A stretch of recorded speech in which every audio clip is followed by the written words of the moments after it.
Yon dichise mormara gade kibiri kefyon dilbasa gade simadalu yatinge gudara moti gudda echonge gubara tolas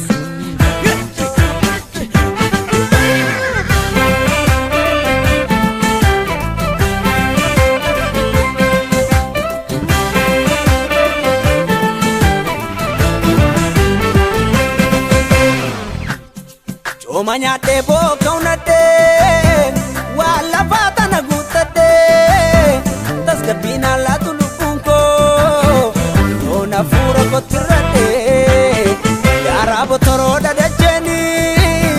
guten gutu darabada mucha domano du jatini sina la tu alagada aga ko gargarsa Aga ko gargarsa Minang ko barabarsa Aga ko gargarsa Minang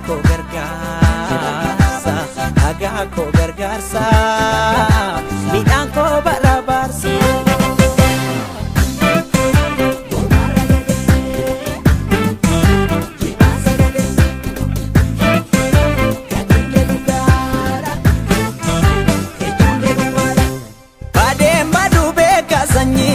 Sagadu yo sarrafa rabbitu eega Lubuga mani masirra hambana bani busha esani yu ebadeeda Aramni nurresu morati kecha bultu kurru manne jo birandigu Yero mani moti abjuuf sodan tatamuti ke wasani hoda hiiko Hirmiti micho manguma dabiyi lafasifu mukafanno gumache Nanura donin hamatota na lafafasitu diga kabsoda na dalche Shilingi timbafne arsaf korbesan kalle fayyema fayyuti yodecha Arme doromiya ke chatiyon aladiyoni lammi ke ta'un kona bolcha Shilingi timbafne arsaf korbesan kalle fayyema fayyuti yodecha Arme doromiya ke chatiyon aladiyoni lammi ke ta'un kona bolcha Badem badu Akarama badu Badem badu Amban abu beke sisa gadu Badem badu Akarama badu Badem badu Badem badu beke sisa gadu Amban abu beke sira gadu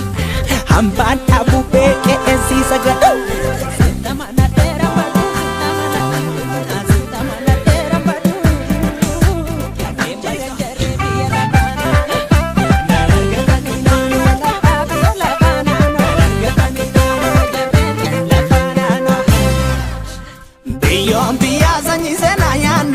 Dadaku wargi dara marandu tinutamanan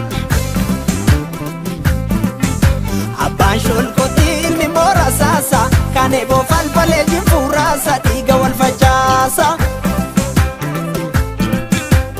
Kanuma kecha jirane rasgenye Jiruliki bagabu dandenye tasuma kesgenye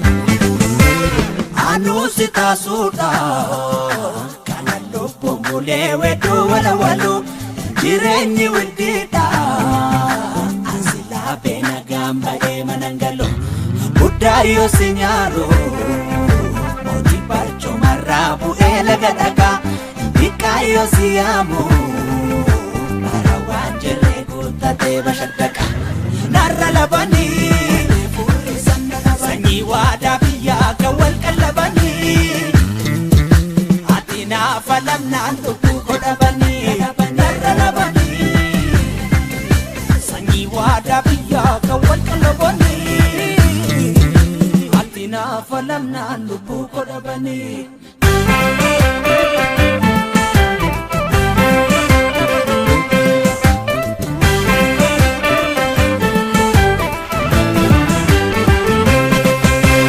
Bila jana jalatte wana ramfudanne ante natti latte wangela Ya Yesuus asiif jecha deedina feela